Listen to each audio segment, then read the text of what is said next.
Ibu akan bertindak sebagai wali kelas kalian, di mana pada hari ini kita akan membuat keyakinan kelas. Ada yang pernah mendengar apa itu keyakinan kelas?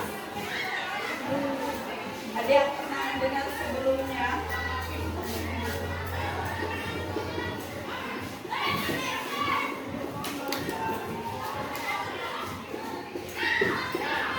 Keyakinan kelas. Belum ada yang pernah dengar? Belum. Kalian tahu peraturan kelas? Tahu. Punya peraturan kelas di sini? Punya. Keyakinan kelas itu mau mirip-mirip dengan peraturan kelas, hanya saja ada perbedaan. Keyakinan kelas di sini dia bersifatnya lebih abstrak, ada nilai-nilai kebaikan di dalamnya, tidak simpel seperti kalau peraturan kelas. Ya. Nanti kalian dalam perjalanan nanti prosesnya kalian akan paham apa sih keyakinan kelas itu, apa bedanya dengan peraturan kelas. Oke? Nah, di keyakinan kelas ini diharapkan kalian, karena bahasanya aja sudah yakin kan, berarti sesuatu yang kalian yakini tentu adalah hal-hal atau nilai-nilai yang baik. Diharapkan dengan memiliki nilai-nilai baik yang kalian yakini, kemudian kita sepakati sebagai keyakinan kelas kita, kalian bisa memiliki motivasi dari dalam diri, motivasi intrinsik namanya, dari dalam diri, sehingga kalian lebih bisa mengikuti lagi nilai-nilai baik itu untuk diri kalian. Jadi kelas kalian jauh lebih disiplin, bukan karena terpaksa, tapi karena kesadaran diri sendiri, gitu kan? Lebih seru kan daripada peraturan? Ya. Nah sekarang kalian, ibu minta untuk coba deh kalian mikir deh kira-kira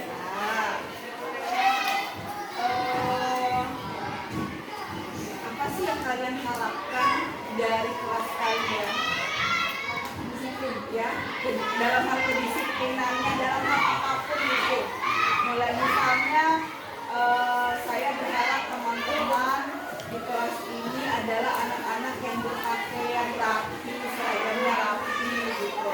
Atau misalnya saya tuh berharap teman-teman itu bisa berkata-kata yang sopan satu sama lain sehingga bisa saling menghargai. Gitu ya? Sudah terbayang? Nah, kalian ingin berupa cuma pendapat saja atau dengan ibu nanti berikan post-it ini, kemudian kalian tulis lalu kita tempel di papan tulis untuk kita telaah bersama. Yang mana? Menulis di post-it ya? Iya. Akan berikan satu di post-it.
Jelas semua kan apa yang harus dituliskan?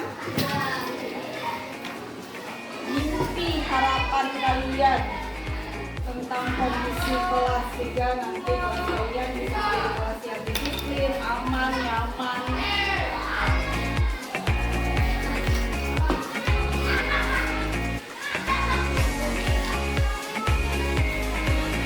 Jika sudah, silakan ditempel di papan tulis. Ya, yang sudah silakan tempel di papan tulis.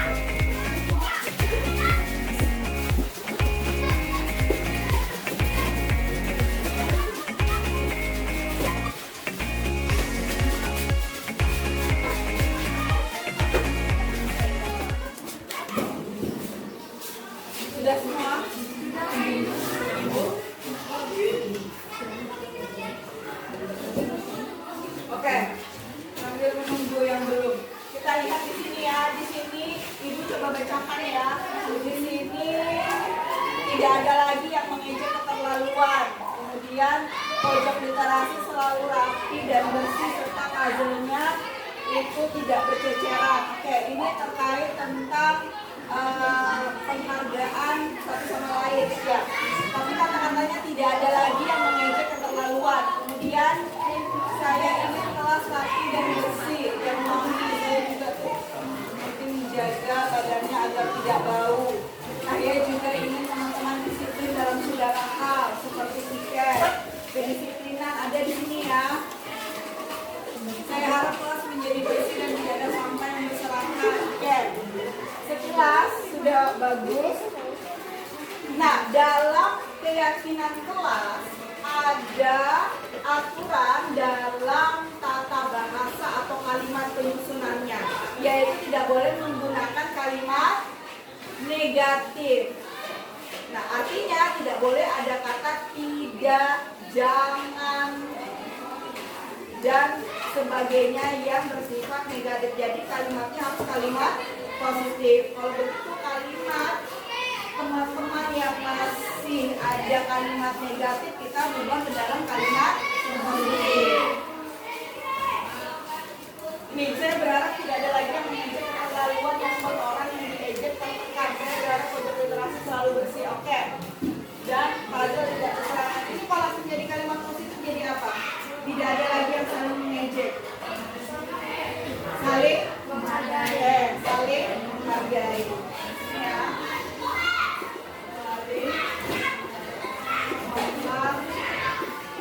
Oke, ada satu anak yang bisa bantu ibu menulis. Alsya. Oke, kemudian ingin kelas yang rapi, bersih, wangi. Teman juga badannya tidak bau. Ini teman-teman disiplin dalam segala hal seperti tiket. Berarti ini kalau kita coba rangkum yang dia mau terkait apa? Kerapihan, kebersihan, dan disiplin. Kerapihan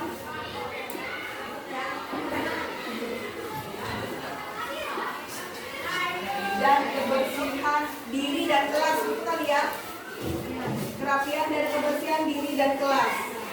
Karena dia bilang jangan ada lagi teman yang bau gitu. Sepertinya ada ya. Oke. Terus apa lagi? Oh, ini sama nih, ingin lebih solid dalam berbagai hal dan saling menghargai dan apa namanya, di kelas juga bagi disiplin ya. Oke, saya harap kelas menjadi bersih dan tidak ada sampah yang berserakan. Berarti apa kalau kita ubah tidak ada sampah yang berserakan? Berarti ya, dalam hal kebersihan. Berarti kalau dibikin kalimat positif dari tidak ada sampah yang berserakan, kalimat positifnya apa? Membuang sampah pada tempatnya. Membuang sampah pada tempatnya. Oke. Kemudian membersihkan kelas. Seperti saat guru menjelaskan, tidak membuang sampah sembarangan, rapi dalam berpakaian. Tidak membuang sampah sembarangan, jadi tidak ada membuang sampah pada tempatnya. Kemudian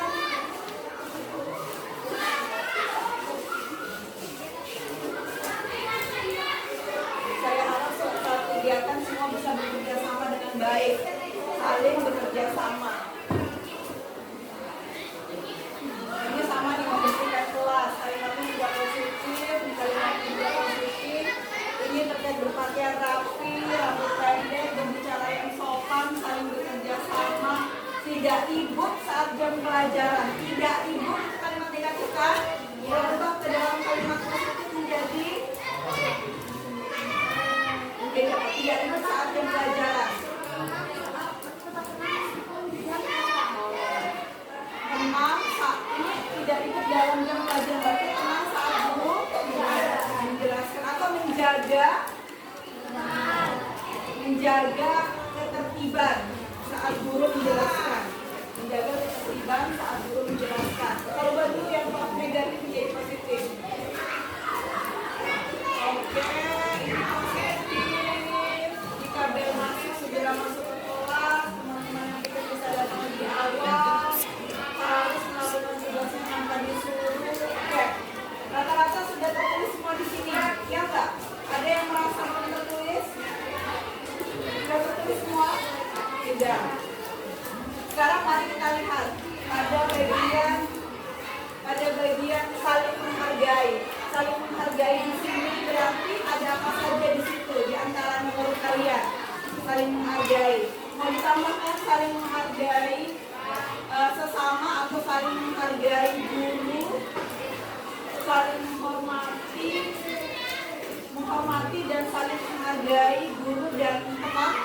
sampai begitu cukup saling menghargai. Cukup saling menghargai saja. Oke? Ini dikunci. Setuju sepakat? Menghargai saja. Oke, saling menghargai saja. Berarti di dalamnya ada apa nih? Nilai-nilai kebaikan apa di dalamnya? Oke, berarti kalimat positif apa?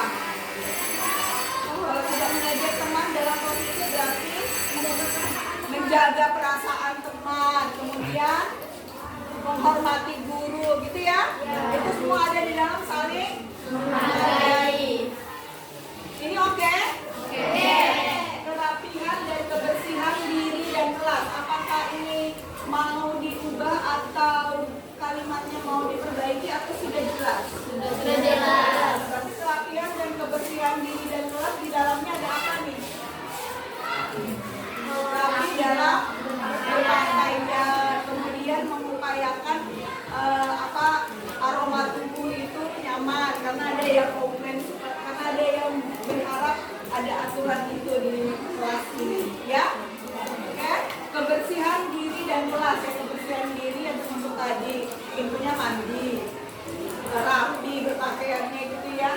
Lalu kebersihan kelas berarti kalau membuang sampah pada tempatnya sudah masuk di sini, tidak? Sudah masuk. Nah, berarti kalau di sini kebersihan diri dan kelas masuk kebersihan kelas berarti termasuk yang tiket ya di dalamnya ya. Berarti yang ini perlu tidak? Membuang sampah pada tempatnya. Tidak usah? Tidak usah. Ini tidak usah ya, karena sudah masuk di kebersihan begitu. Saling bekerja sama. Sudah oke? Dalam hal apa? Misalnya dalam lomba-lomba saling bekerja sama, gotong royong, kerja kelompok, ya. Hal yang saling bekerja sama ya. Kemudian menjaga ketertiban saat guru berada di kelas. Kira-kira itu perlu ada? Atau sudah bisa ikut masuk di nilai yang sudah ada di atasnya? Kalian menjaga ketertiban. Atau menurut kalian ini perlu disendirikan?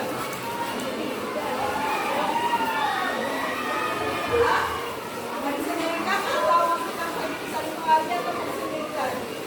Kalau mau disendirikan, menjaga ketertiban. Mungkin ini perlu dicoret aja kali ya. Dan keamanan.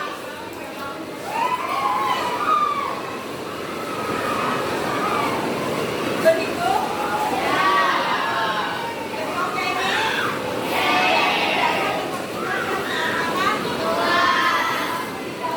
ini?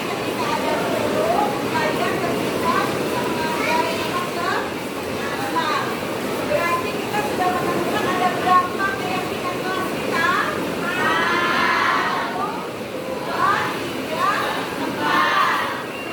Ini berdasarkan dari pendapat kalian. Sudah terangkum semua di sini? Sudah. Kalau gitu kalian sudah bisa menemukan apa bedanya peraturan dan keyakinan. Keyakinan dia lebih bersifat universal, lebih bersifat umum, tapi mengandung nilai-nilai kebaikan. Yang harapannya semua ini ada nggak di dalam diri kalian sebenarnya? Ada. Dan nilai-nilai yang sudah ada di dalam diri kalian kemudian kita masukkan menjadi keyakinan di kelas. Keyakinan diri kalian kita jadikan keyakinan kelas. Harapannya karena ini memang sudah ada di diri kalian, kalian lebih menumbuhkan kesadaran diri untuk bisa mengikuti keyakinan yang ada. Apakah dari empat ini ada yang merasa keberatan? Setuju semua? Setuju. Ada yang kurang perlu ditambahkan? Ya?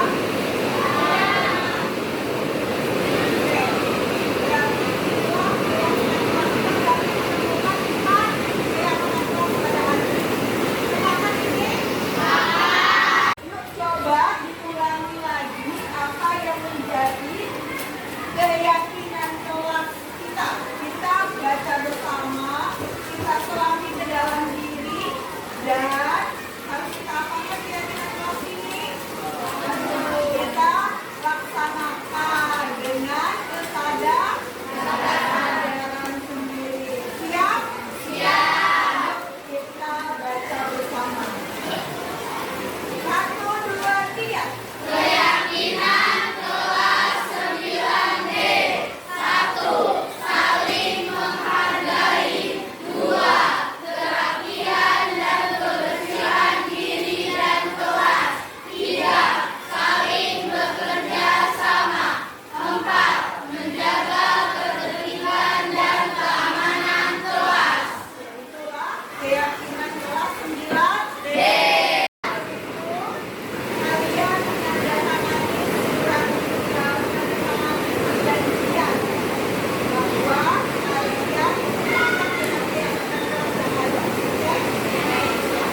Alhamdulillah anak-anak, pada hari ini kita sudah membuat apa?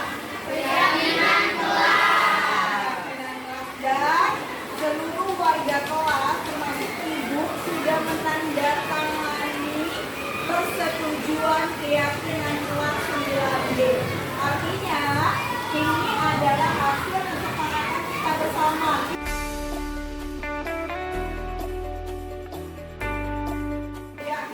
Bisa melaksanakannya sehingga kelas 9D akan menjadi kelas yang disiplin tanpa harus diperintah, tapi akan kesadaran. Mudah-mudahan kita bisa melaksanakannya dengan baik. Amin. Amin. Terima kasih buat diskusi dan curah pendapat kita pada hari ini sehingga terbentuklah keyakinan kelas untuk kelas 9D. Semoga mulai hari ini kita bisa menjadi kelas yang lebih baik lagi daripada hari sebelumnya. Amin. Baik, Ibu Andri, Assalamualaikum warahmatullahi wabarakatuh. Waalaikumsalam warahmatullahi wabarakatuh. Terima kasih 9D. Terima kasih.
Iya, baik Bapak. Nggak ada Bapak. Mana Bapaknya? Astaga, murni ibu-ibu. Iya, baik. Kita akan memulai kegiatan di pagi hari ini. Saya ucapkan selamat pagi, salam sejahtera untuk semua. Puji syukur kepada Tuhan yang telah memberikan rahmat dan karunia kepada kita sekalian. Sekalipun dalam cuaca yang meskipun cuacanya tidak begitu memungkinkan, tapi bersyukur karena kita semua sudah berada di tempat ini.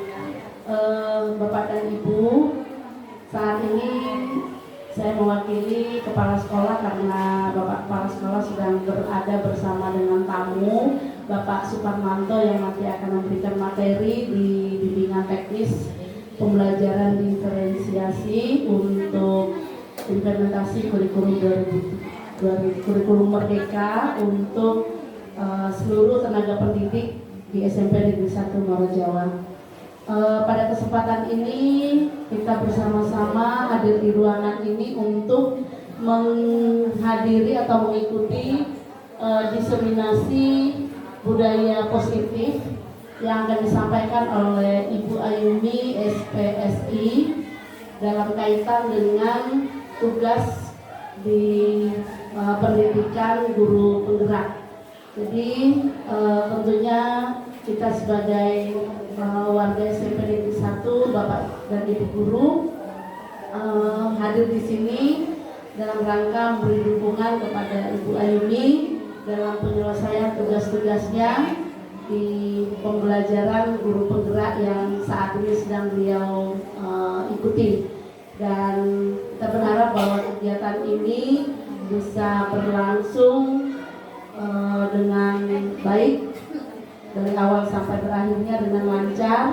Dan terima kasih untuk Bapak Ibu guru yang sudah hadir memberi dukungan pada kegiatan ini, yang nantinya juga kita akan berlanjut dengan kegiatan berikutnya. Dan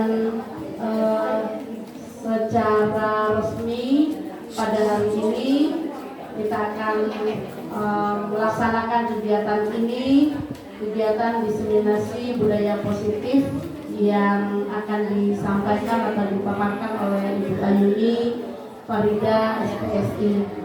Dan dengan memanjatkan puji syukur kehadirat Tuhan Yang Maha Esa, kegiatan diseminasi budaya positif kita buka secara resmi.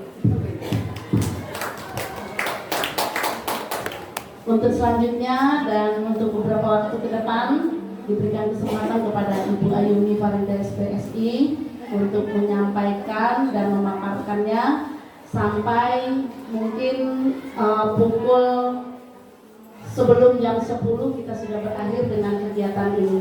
Kepada Ibu Ayumi Farida SPSI, dipersilakan. Assalamualaikum warahmatullahi wabarakatuh. Selamat pagi rekan-rekan semua. Terima kasih atas waktu yang sudah diberikan kepada saya.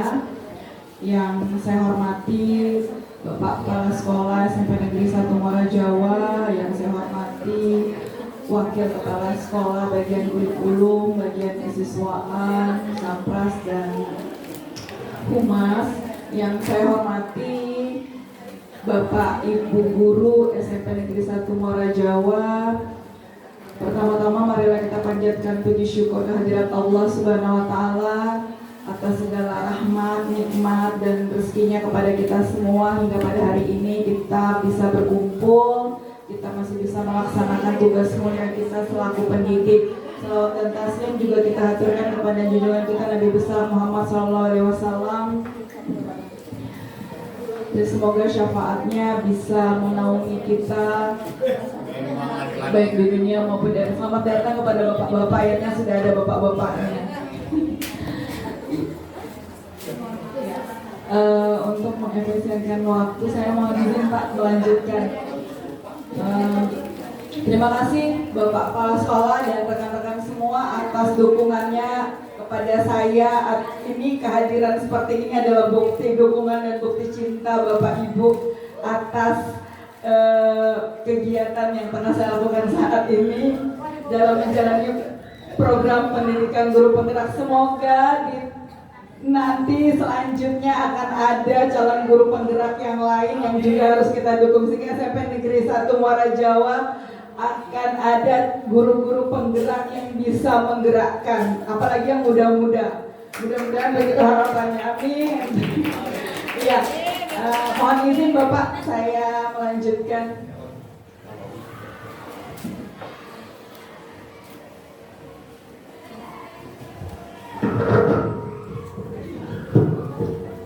Tes, oke baik, supaya lebih mantap.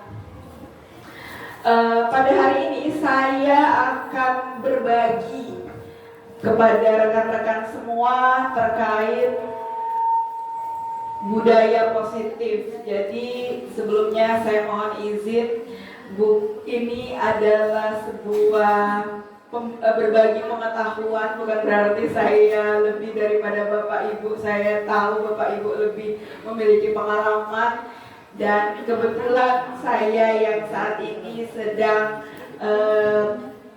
mendapat materi tentang budaya positif, dan salah satu tugasnya adalah mendiseminasikannya kepada rekan-rekan guru karena di materi ini memang sangat luar biasa sekali.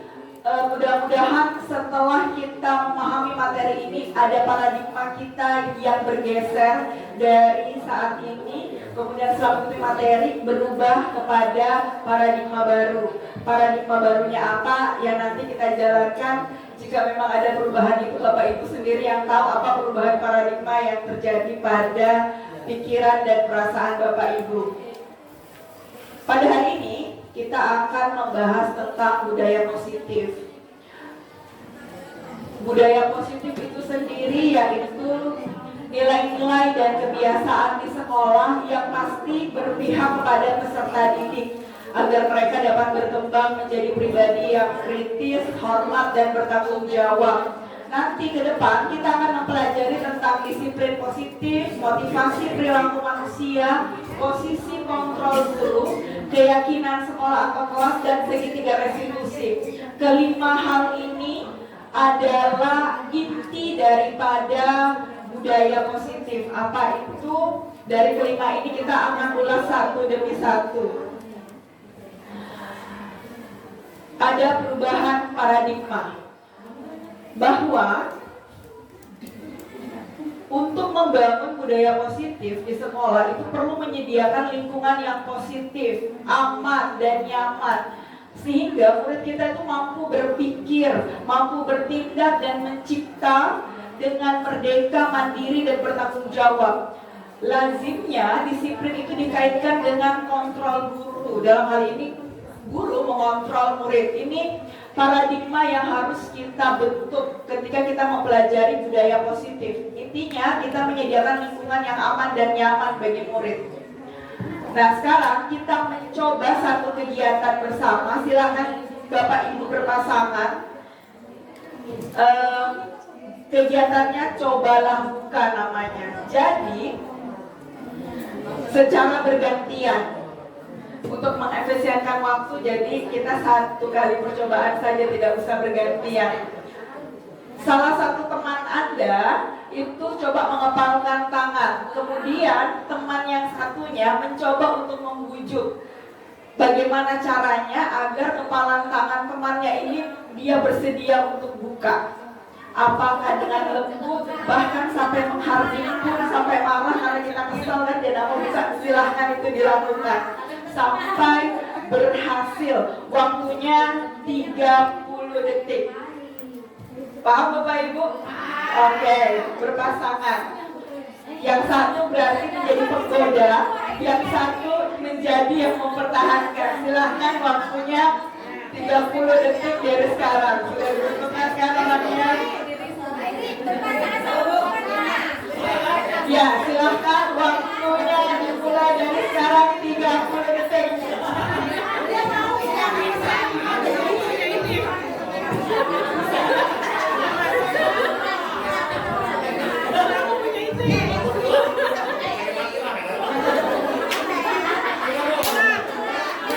Sampai berhasil, sampai dia mau membukanya.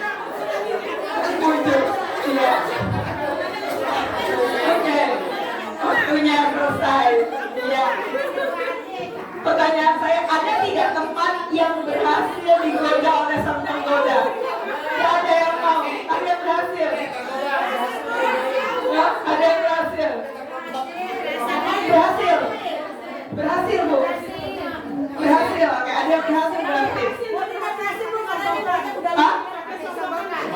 Pakai sombongan tetap tidak berhasil. Oke, berarti ada yang membuka tapi banyak yang mempertahankan ya. Oke. Kira-kira apa alasan khususnya yang mengepalkan tangan mengapa tidak mau membuka? Boleh saya dengarkan pendapatnya? Boleh saya dengar pendapatnya perwakilan dari yang mempertahankan? Siapa?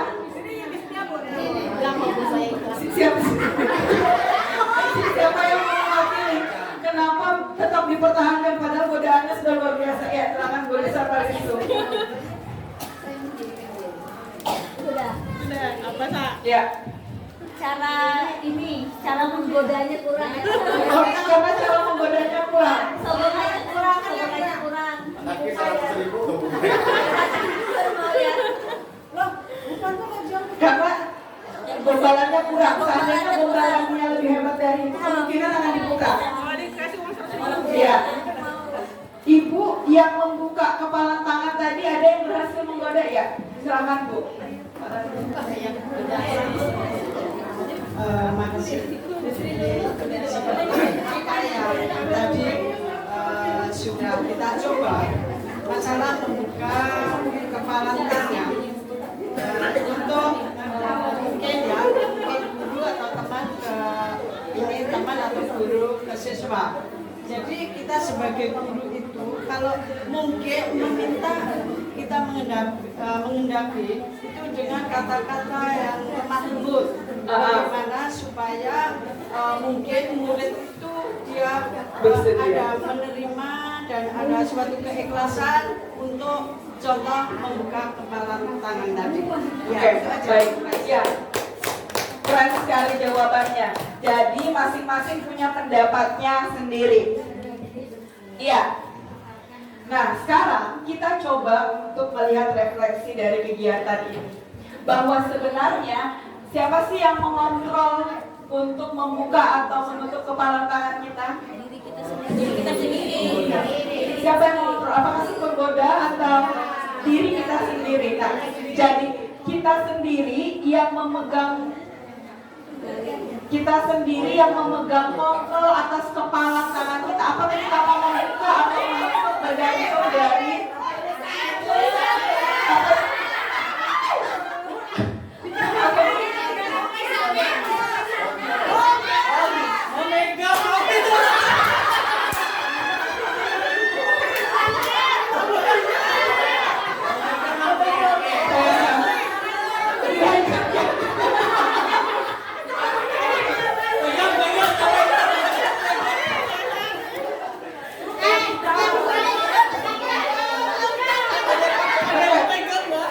tarik nafas, pejamkan mata dalam hitungan 1, 2, 3. Anda tidak pernah melihat apa yang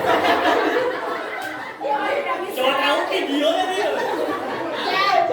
saya Yang punya juga beempat. Banyak kangen nih. Oke, berarti tanpa saya perlu bikin ice breaking, sudah ada ice breaking tanpa saya tahu. Oke, baik. Jadi yang mengontrol kepala tangan kita ingin terbuka atau tertutup adalah diri kita sendiri. Jadi kita yang menggunakan ini terkendali atas apa yang ingin kita lakukan. Jadi, nah, kontrol itu berdasarkan apa? Berdasarkan Tuhan yang kita miliki. Jadi kalau kita merasa kita butuh, kemungkinan misalnya yang ditawarkan oleh si yang merayu kita ini memang kita butuhkan, bisa jadi kita akan membukanya. Tapi kalau kita rasa bahwa ini berharga bagi saya, apapun godaan yang kamu berikan atau apapun bentuk rayuan termasuk menghardik pun, saya tidak akan pernah melepaskan ini karena ini sangat berarti bagi saya, tidak terbayar ternilai oleh apapun, begitu ya.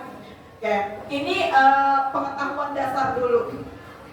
Nah, kemudian ada ilusi kontrol. Alhamdulillah, ilusi kontrol. Kita menganggap bahwa ada ilusi bahwa guru itu mengontrol murid. Kita ini mengontrol murid kita. Apakah benar begitu? Perasaan kita, kadang kita merasa diri kita berhak untuk mengontrol, padahal tidak seperti itu. Bahwa murid kita anggap bisa kita kontrol karena sebenarnya dia membiarkan dirinya untuk dikontrol oleh kita. Kalau dia tidak mengizinkan dirinya dikontrol oleh kita, maka itu tidak akan pernah terjadi. Sama seperti kepala tangan tadi. Kemudian terkait tentang penguatan positif, efektif dan bermanfaat, kita menganggap bahwa ketika kita misalnya, ya siapa yang bisa nanti ibu kasih coki-coki, siapa yang bisa nanti ibu berikan sesuatu, kita anggap dengan begitu kemudian kita sudah bisa mengontrol mereka, padahal itu tidak bisa bertahan lama. Efeknya pun bukan kesadaran dari dirinya.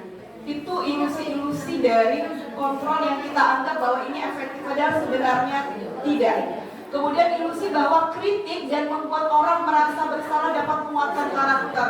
Kita sering menganggap bahwa kita mengkritik kemudian membuat si anak, si murid merasa bersalah, itu bisa menguatkan karakternya. Padahal justru akan ada identitas gagal pada diri si anak. Atau ilusi bahwa orang dewasa memiliki hak untuk memaksa. Kita seperti itu kan, kita bagian dari guru menganggap saya orang dewasa, kamu yang lebih muda, maka kamu harus mengikuti apa yang saya inginkan. Ini ilusi dari kontrol. Mari kita bahas lebih lanjut lagi. Nah, ada perubahan paradigma antara stimulus respon dan teori kontrol. Bapak Ibu pasti sudah memahami tentang teori stimulus respon. Nah, siapa sesungguhnya yang memiliki kontrol? Tadi Bapak Ibu mungkin sudah bisa tahu jawabannya. Diri kita sendiri. Ya. Kita lihat perubahan paradigma antara stimulus respon dan teori kontrol. Di stimulus respon kita mencoba mengubah orang agar berpandangan sama dengan kita. Tapi di teori kontrol kita yang berusaha memahami pandangan orang lain tentang dunia. Jadi kita yang memahami, bukan kita yang merasa bisa mengubah pandangan orang sesuai pandangan saya. Kemudian di stimulus respon, perilaku buruk itu dilihat sebagai suatu kesalahan. Tapi di teori kontrol, semua perilaku apapun itu yang baik maupun buruk pasti memiliki tujuan. Lalu stimulus respon mengatakan orang lain itu bisa mengontrol saya, tapi di teori kontrol hanya saya yang bisa mengontrol diri saya sendiri. Dan stimulus respon saya bisa mengontrol orang lain, tapi teori kontrol mengatakan Anda tidak bisa mengontrol orang lain. Ini kita kaitkan materi apapun yang saya sampaikan, kita kaitkan dalam posisi kita sebagai guru dan sedang menghadapi murid. Lalu pemaksaan ada pada saat bukan gagal, tapi teori kontrol mengatakan bahwa perlu ada kolaborasi dan konsensus menciptakan pilihan-pilihan baru.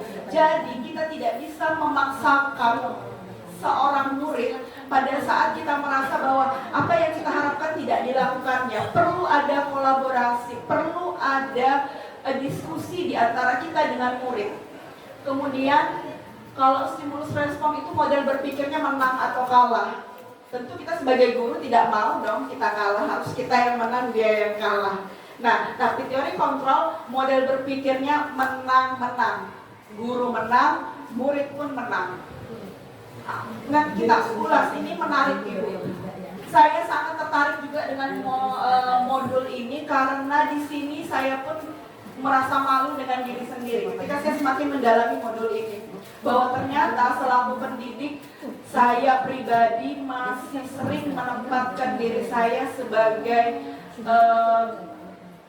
subjek yang membuat murid saya merasa tidak aman dan nyaman. Padahal kita ngerasa sudah melakukan yang terbaik begitu. Nah, makanya di sini mari sama-sama kita coba memahami, kita coba berfokus pada materi ini karena ini bisa membuka paradigma kita tentang bagaimana kita membina hubungan dengan murid kita. Nah, untuk membentuk tadi budaya positif, maka yang diperlukan yang pertama adalah disiplin. Ada yang tahu kira-kira disiplin itu apa?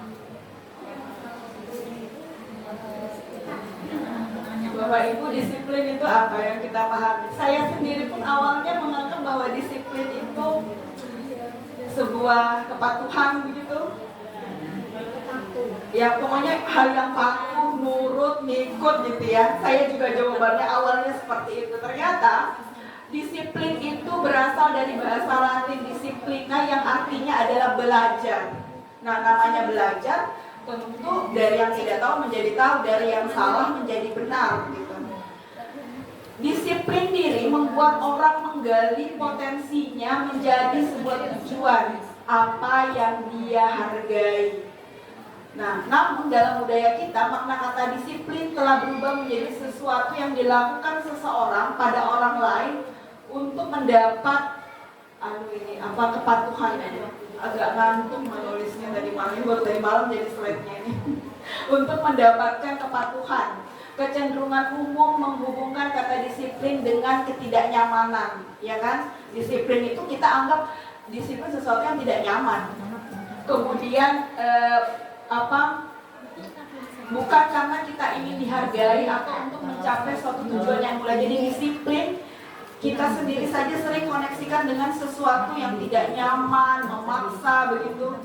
Padahal disiplin itu adalah untuk membentuk kita mencapai suatu tujuan mulia. Nah, ini yang perlu kita tanamkan kepada murid kita, bahwa kamu diminta disiplin untuk suatu tujuan yang mulia, bukan memaksamu untuk patuh pada sesuatu. Disiplin di sini adalah kemampuan untuk memerintah diri sendiri dalam mengontrol dan menguasai diri. Jadi kemampuan kita untuk memerintah diri kita sendiri, untuk mengontrol dan menguasai diri, untuk memilih tindakan yang mengacu pada nilai-nilai yang kita hargai dengan penuh tanggung jawab tanpa terperintah oleh orang lain. Padahal kalau disiplin biasanya atas perintah orang lain kan. Padahal disiplin yang sesungguhnya yang artinya belajar itu tanpa terperintah oleh orang lain, karena kita sadar itu adalah hal yang baik dan yang kita lakukan adalah memang nilai-nilai yang kita hargai. Makanya disiplin tidak akan berhasil kalau bukan diri sendiri yang mengontrol. Masih ada kontrol dari luar, maka itu belum dikatakan disiplin yang sesungguhnya. Nah, maksud dari nilai-nilai yang kita hargai itu adalah nilai-nilai kebajikan. Apa itu nilai-nilai kebajikan? Ada 6 institusi yang menuliskan nilai-nilai kebajikan. Salah satunya yaitu Profil Pelajar Pancasila. Profil Pelajar Pancasila seperti yang kita ketahui ada 6 dimensi. Ini adalah nilai-nilai kebajikan. Kemudian ada Ibu Primary Years Program. Nilai-nilai kebajikan mereka yang mereka tulis seperti ini. Ada toleransi, rasa hormat, integritas, mandiri, menghargai. Kemudian 9 pilar karakter, ada cinta Tuhan dan segenap ciptaannya, sampai kepada kedamaian dan kesatuan. Nilai-nilai kebajikan oleh institusi petunjuk seumur hidup dan keterampilan hidup itu ada nilai kebajikan dapat dipercaya, lurus hati, pendengar yang aktif, tidak merendahkan orang lain, memberikan yang terbaik dari diri, dan dari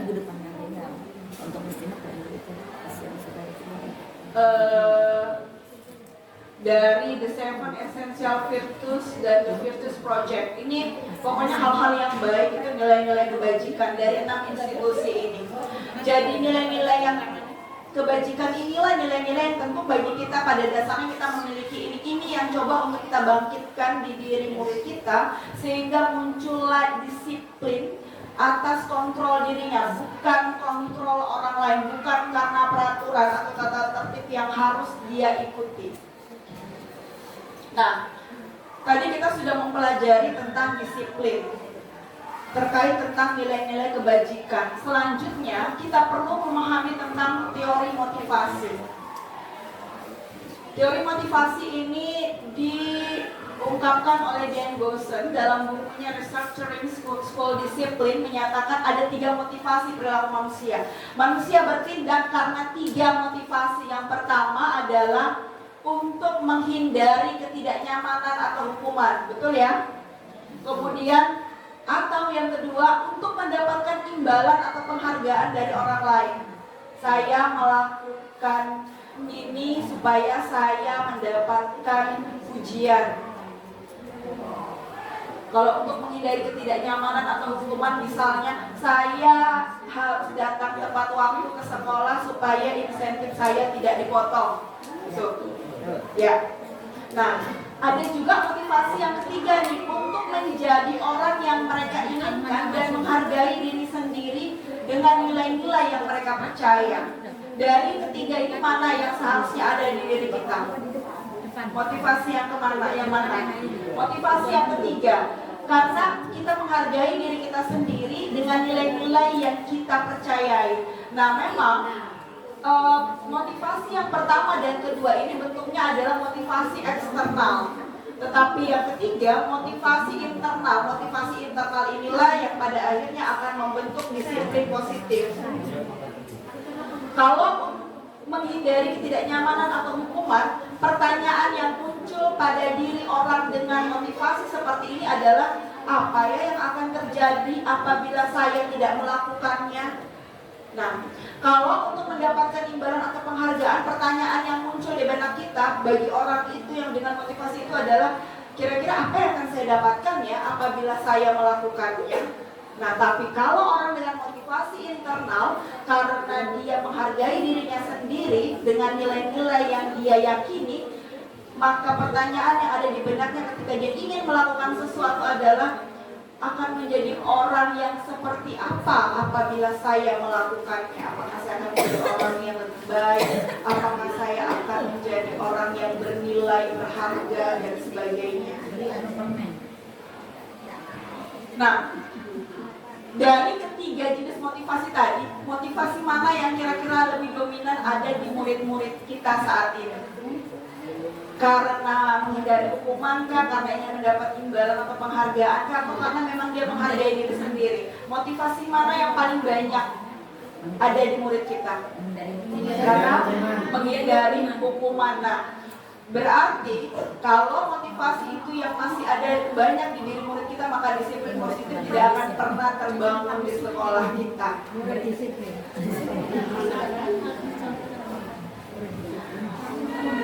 Kemudian pertanyaan pemantik selanjutnya, nilai-nilai kebajikan apa yang coba kita berusaha tanamkan pada murid di kelas kita?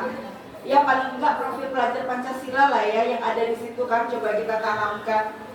Nah, jadi kita sudah sepakat nih bahwa saat ini murid-murid di SMP Negeri 1 masih melakukan sesuatu karena terdorong oleh motivasi ingin menghindari hukuman.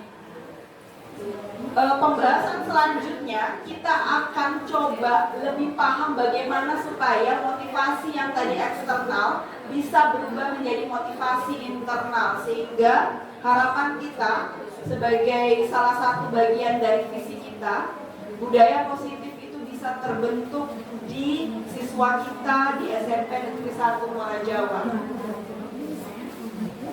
Ya. Bapak Ibu, ada kasus, saya ingin Bapak Ibu menelaah kasus ini. Ya, saya bacakan. Mungkin ada yang kurang jelas, saya bacakan ya yang. Ada kasus Ibu Anas. Ibu Anas nama seorang guru. IPA. Oke, Pak Inas ya. IPA kurang menguasai pelajaran matematika, sehingga pada saat pelajaran tersebut berlangsung, dia lebih banyak berdiam diri atau menggambar di buku pelajarannya. Pada saat guru matematikanya, Pak Inas menanyakan pertanyaan, IPA menjadi gugup dan tak sengaja menjatuhkan tasnya dari kursi, serta tiba-tiba menjadi gagap pada saat berupaya menjawab. Seluruh kelas pun tertawa melihat perilaku IPA yang tergagap dan malu luar biasa. Dan malahan minta IPA untuk maju ke depan dan berdiri di depan kelas sambil menunjuk hidungnya karena tidak bisa menjawab pertanyaan Pak Inas. Kelas semakin gaduh dan anak-anak pun tertawa melihat IPA di depan kelas memegang ujung hidungnya. Menurut Bapak Ibu, setuju tidak dengan tindakan Pak Inas terhadap IPA? Dan mengapa? Mengapa? Memang Pak Inas ini. Kenapa Bu? Merusak mental siswa. Kenapa? Ya, membuat psikis seorang anak menjadi down. Luar biasa jawaban, berarti kita sudah, jiwa pendidik sudah menyatu, sudah hadir, akan jauh lebih mudah berarti untuk kita lanjut pada pembahasan selanjutnya terkait membentuk budaya positif. Nah, iya maka itu Ibu, termasuk saya pun Pak. Nah, menurut Bapak Ibu, tindakan yang dilakukan Pak Inas terhadap IPA itu apakah sebuah hukuman atau konsekuensi? Hukuman atau konsekuensi? Yang konsekuensi angkat tangan. Yang diberikan oleh Pak Inas adalah hukuman, sama aja kayak murid yang dulu yang lain ada. Hukuman atau konsekuensi yang diberikan oleh Pak Inas kepada IPA, yang konsekuensi nggak jadi. Yang hukuman kalau yang masuk mana ya? Ini yang nggak menjawab apa ini? Galau. Gimana ya? Kalau saya sih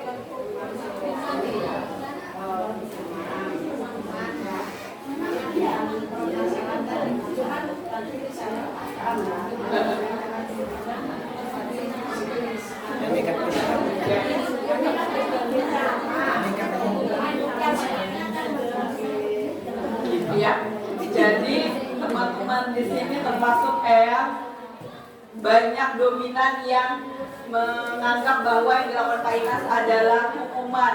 Sisanya masih bingung, hukuman atau konsekuensi. Nah, yang masih bingung nanti kita jawab. Nanti pasti tahu ini hukuman atau konsekuensi. Pasti tahu jawaban. Nanti saya akan kembali lagi pada pertanyaan ini. Ya. Sekarang kita perlu tahu dulu apa sih hukuman, apa konsekuensi. Ada lagi muncul satu istilah, restitusi. Saya pun juga baru tahu istilah ini. Di ilmu psikologi, ketika saya di bangku kuliah, saya tidak mengenal ini apakah karena saya memang tidak mengambil psikologi pendidikan atau apa. Jadi makanya ini hal yang baru juga bagi saya. Bagi kita, bila mana ada suatu pelanggaran, kalau ada suatu pelanggaran tentu sesuatu itu harus terjadi kan. Apakah ada konsekuensinya atau ada hukumannya gitu. Tindakan terhadap suatu pelanggaran itu pada umumnya berbentuk hukuman atau konsekuensi. Tapi hukuman dan konsekuensi itu sama atau enggak Bapak Ibu? Berbeda.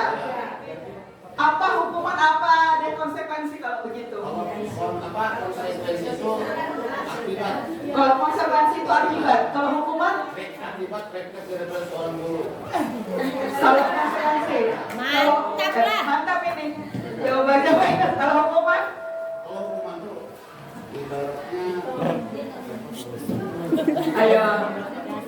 Kalau hukuman bukan akibat dari perlakuannya, bukan. Akibat dari refleks seorang guru. Jadi akibat apa? Kalau bukan akibat dari refleksi seorang guru, kemudian akibat apa hukuman? Karena pelanggaran langsung. Karena pelanggaran. Kalau hukuman? Kalau hukuman itu pelanggaran. Kalau hukuman itu pelanggaran. Kalau konsekuensi? Sekedar refleksi seorang guru kepada seorang murid. Kalau konsekuensi, oke. Ya, makanya saya disimpan. Saya akan nanti selanjutnya itu akan terjawab apa hukuman, apa konsekuensi dan apa restitusi. Oke.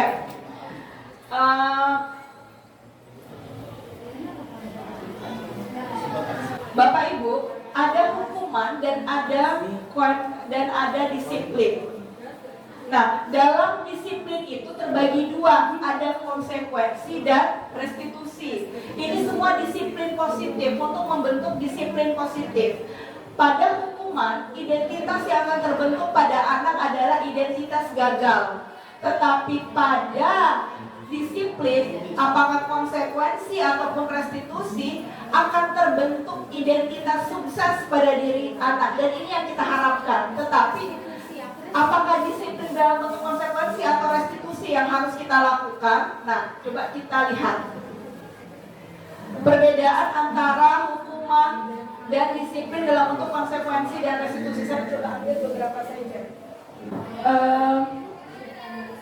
Pada hukuman, contoh, kalau hukuman itu masih paksaan, tapi kalau konsekuensi itu tadi stimulus respon. Nah, tapi di restitusi teori kontrol yang terjadi. Kemudian, kalau di hukuman, sistem itu tidak akan berjalan kalau murid tidak takut. Itu hukuman. Jadi hukuman itu membuat murid takut. sistem akan berjalan kalau murid takut. Kalau tidak takut, maka hukuman tidak akan berhasil. Kalau di konsekuensi memerlukan monitoring dan supervisi terus-menerus dari guru. Kalau konsekuensi itu disiplin juga, identitas sukses juga, tapi perlu dimonitor. Tapi kalau di restitusi, anak itu sudah menyadari. Jadi tanpa dimonitor pun semua sudah bisa berjalan, semua sudah bisa bersikap sesuai apa yang diharapkan. Nah, memang tidak mudah Bapak Ibu untuk membentuk restitusi ini. Perlu kesepakatan di antara kita sebagai sesama guru, kita perlu konsisten menjalankannya bersama dan perlu waktu yang tidak sedikit, perlu mencoba terus strateginya sehingga restitusi ini bisa ada di sekolah kita. Ini kurang lebih perbedaan hukuman, konsekuensi, dan restitusi. Kalau hukuman, misalnya dampak pada murid itu dia akan marah, merasa bersalah, rendah diri, atau mengasingkan diri. Kalau konsekuensi yang kita berikan, anak itu akan kehilangan haknya, kehilangan hak, kehilangan waktu jeda seorang diri, kemudian ada penahanan dirinya. Nanti saya akan berikan beberapa pertanyaan untuk Ibu tentukan apakah ini hukuman atau konsekuensi untuk lebih jelas lagi terkait ini. Nah, kalau di restitusi itu, murid atau anak itu tidak kehilangan waktu, namun dia justru bersemangat untuk memperbaiki diri.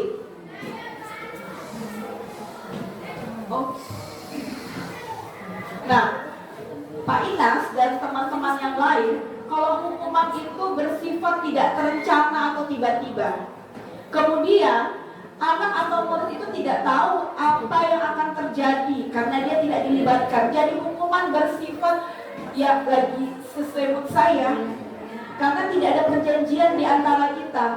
Saya hari ini lagi senang dengan kesalahan yang sama antara murid A dengan B berapa hari yang lalu. Misal berapa hari yang lalu murid A terlambat karena saya lagi bete, saya suruh dia keliling lapangan 10 kali. Tapi hari ini saya lagi senang, murid ini terlambat juga nih, hukumannya beda. Saya cuma suruh ambil beberapa sampah yang ada di hadapan aja, kemudian saya suruh masuk kelas. Sesuai apa yang saya inginkan, sesuai mood, jadi lebih bersifat subjektif. Itu hukuman. Tidak ada aturan tertulis bahwa kalau terlambat hukumannya ini atau sanksinya ini, itu hukuman. Murid juga nggak tahu kira-kira saya akan dapat apa ya, itu tergantung anginnya gurunya. Nah, hukuman itu bersifat satu arah, ya dari guru ke murid. Kemudian yaitu guru memberikan murid yang menerima tanpa melalui suatu kesepakatan. Jadi tidak ada kesepakatan dan pengarahan dari guru, baik sebelum atau sesudahnya. Hukuman yang diberikan bisa berupa fisik maupun psikis yang verbal. Murid atau anak disakiti oleh suatu perbuatan atau kata-kata. Nah, sementara kalau disiplin dalam bentuk konsekuensi itu sudah terencana, sudah disepakati, sudah dibahas dan disetujui oleh murid dan guru. Misalnya ada kesepakatan kelas.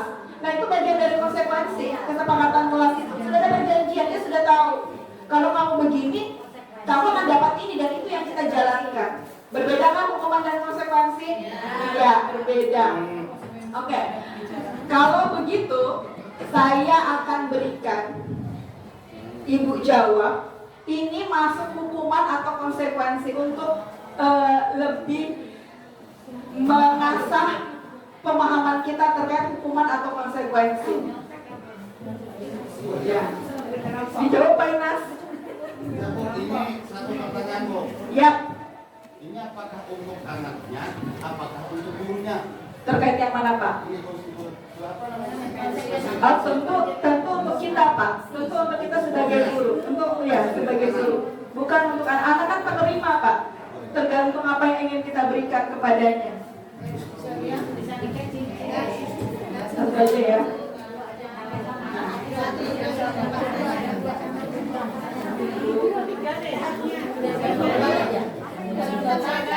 Gak bisa baca. Iya. Yang bisa baca aja. Ini kalau kurang. Oke. Untuk lebih memahami. Ya, yang pertama mencatat saya tidak akan terlambat lagi karena terlambat ke sekolah. Apa? Diisi dulu, saya kasih waktu 30 detik, gampang kan soalnya. Kalau hukuman H aja biar cepat H, kalau konsekuensi K gitu biar cepat. Sudah. Oke. Ya, kita jawab bersama ya. Mencatat 100 kali dalam buku kalimat saya tidak akan terlambat lagi karena terlambat ke sekolah. Hukuman atau konsekuensi? Hukuman. Sepakat semua? Sepakat. Lari mengelilingi lapangan basket 3 kali. Hukuman. Membersihkan coretan yang dibuatnya di meja tulis. Nah, mulai ini. Apa? Yang hukuman angkat tangan. Membersihkan coretan yang dibuatnya di meja tulis. Konsekuensi, betul. Ya, kesalahan diri sendiri dan itu sudah disepakati. Sudah ada kesepakatan. Oke. Murid diminta push up 5. Kemudian menggantikan berjalan di lapangan basket jam 12 siang. Murid diminta bertelanjang kaki sepanjang hari karena tidak menggunakan sepatu warna hitam. Nah, murid diminta bertelanjang kaki sepanjang hari karena tidak menggunakan sepatu. Yang hukuman angkat tangan.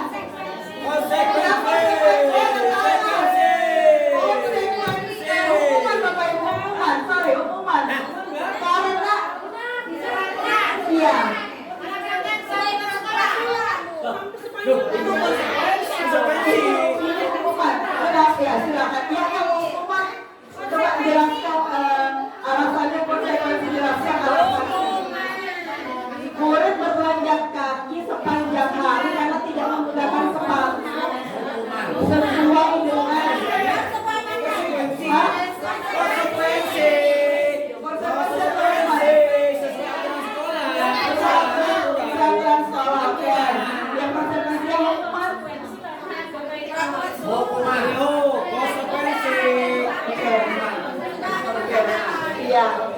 baik, kalau begitu apa bedanya dengan karena terlambat ke sekolah? Itu kan juga aturan di sekolah, datang tepat waktu. Kenapa yang atas mencatat 100 kali di buku, saya tidak akan terlambat lagi. Bapak Ibu tadi sepakat kita simpulkan itu hukuman. Kenapa yang bertelanjang kaki sepanjang hari? Karena ini Bapak sebutkan itu sebagai konsekuensi.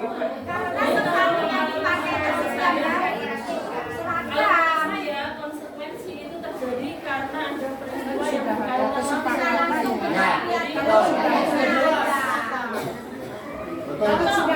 anak saya menumpahkan es krim, terus saya suruh waktu. Nah itu konsekuensi. Terus ketika saya mulai sekarang nggak boleh jajan es krim, nah itu hukuman.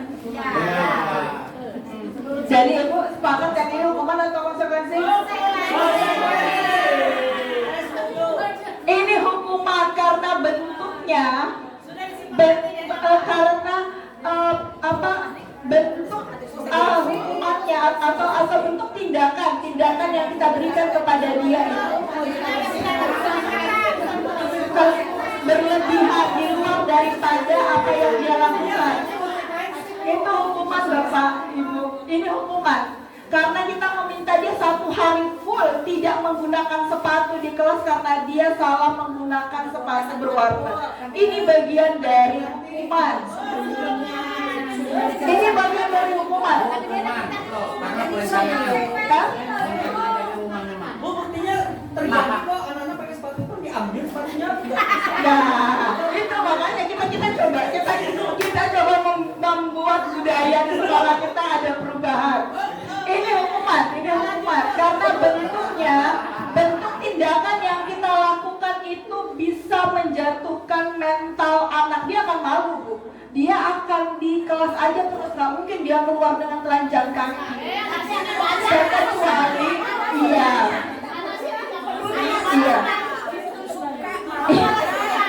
Tapi kita lihat lagi ya, kenapa ini hukuman? Ini hukuman depan. Kemudian berdiri di depan kelas sambil mengangkat kaki satu karena tidak menjawab pertanyaan.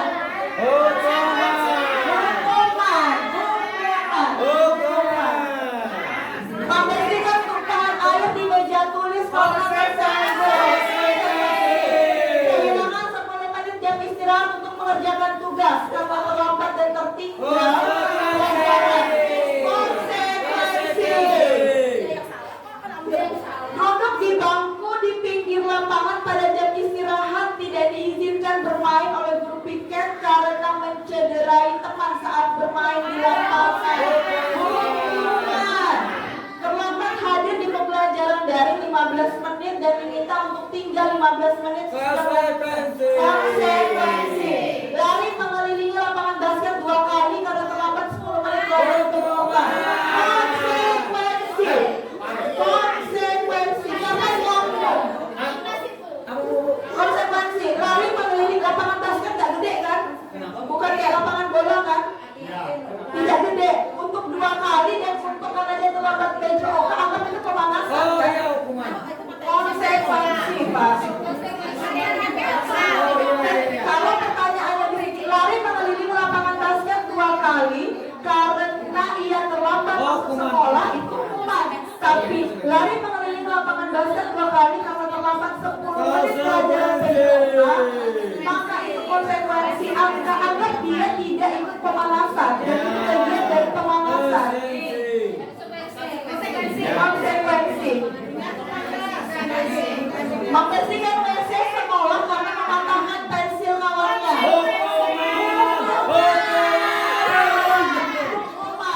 Hukuman. Ya, hukuman. Jangan kelahi ya. Oke, ada kasus lagi. Ini baru Ibu Anas tadi. Ibu Anas, guru kelas 2 SD, mendapatkan masalah. Murid-muridnya tidak bisa tertib berdiri di depan pintu kelas dan selalu berebutan masuk ke kelas setelah jam istirahat usai. Ini mengganggu pembelajaran. Nah, kemudian Ibu Ines coba berpikir, dia mencoba mengandalkan stiker bintang. Biasanya SD gitu ya, dikasih stiker bintang. Nah, pada saat murid-muridnya akan masuk kelas usai jam istirahat, Bu Anas kemudian mengiming-imingi muridnya dengan stiker bintang. Siapa yang dapat berdiri lurus dan berbaris rapi antri depan pintu dapat bintang dari ibu. Hal ini terus dilakukan Bu Anas selama beberapa minggu karena cukup berhasil membuat muridnya berdiri rapi di depan pintu. Nah, sampai pada suatu saat Bu Anas sakit, terpaksa digantikan Pak Heru atau Pak Inas aja lagi ya. Dan terpaksa digantikan Pak Inas. Pak Inas tidak mengetahui tentang stiker bintang. Lalu dan tenang saja pada saat mau masuk kelas usai jam istirahat, murid-murid kelas 2 kembali berebutan masuk kelas. Kira-kira apa yang terjadi? Bu Anas, karena muridnya tidak tertib kalau masuk kelas usai jam istirahat, dia menerapkan stiker bintang. Itu dilakukannya beberapa minggu dan ternyata berhasil menertibkan muridnya. Itu tuh.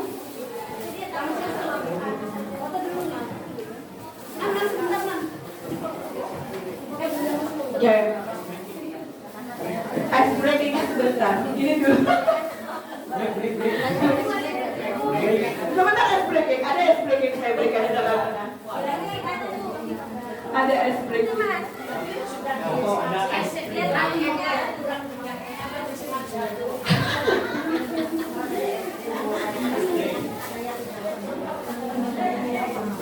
Oke Bapak Ibu, sambil menikmati snacknya, sambil kita materi.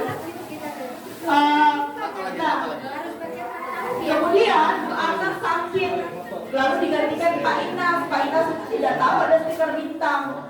Dan ternyata murid-murid di kelas itu kembali berebutan masuk kelas. Kira-kira apa yang terjadi? Kenapa muridnya seperti itu? Sakitnya sama Bu Anas, oke? Yang lain? Nah, kalau berdasarkan teori motivasi yang tadi kita pelajari sebelumnya, kira-kira motivasi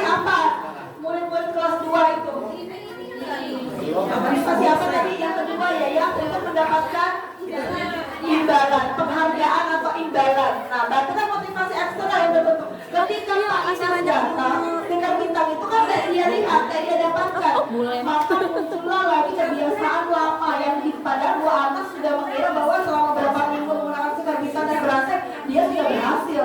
Padahal ternyata anak-anak melakukan itu karena ada penghargaan, ada imbalan. Jika itu tidak ada, anak-anak yang kembali yang melakukannya. Itulah kenapa bahwa motivasi internal perlu kita munculkan bukan diri anak.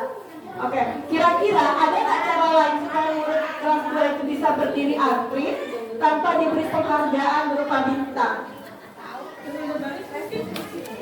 Dengan restitusi tadi, berarti sudah mulai masuk nih Bu Umi. Dengan restitusi tadi, restitusi seperti apa nanti ada di bagian-bagian akhir dia.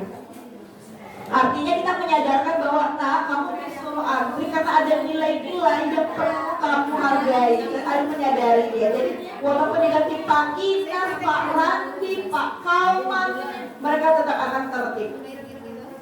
Itulah yang dinamakan budaya kan. Budaya itu tanpa perlu dikontrol atau diawasi. Pernah tahu tidak dihukum oleh penghargaan? Saya saja baru tahu di materi ini dihukum oleh penghargaan. Apa maksud kata-kata dihukum oleh penghargaan? Nah, saat kita berulang kali menjanjikan hadiah kepada anak-anak agar berperilaku bertanggung jawab atau kepada seorang murid agar ia mempelajari sesuatu yang baru, maka kita berasumsi bahwa mereka itu tidak dapat melakukannya atau mereka tidak akan memilih untuk melakukannya kalau itu tidak ada. Kita kadang berpikir seperti itu. Kalau dia nggak diiming-imingi nanti ditraktir bakso ya, tapi kamu bantu ibu ini, dia nggak akan mau Bu untuk membantu saya. Kan kadang kita begitu ya. Nah, ternyata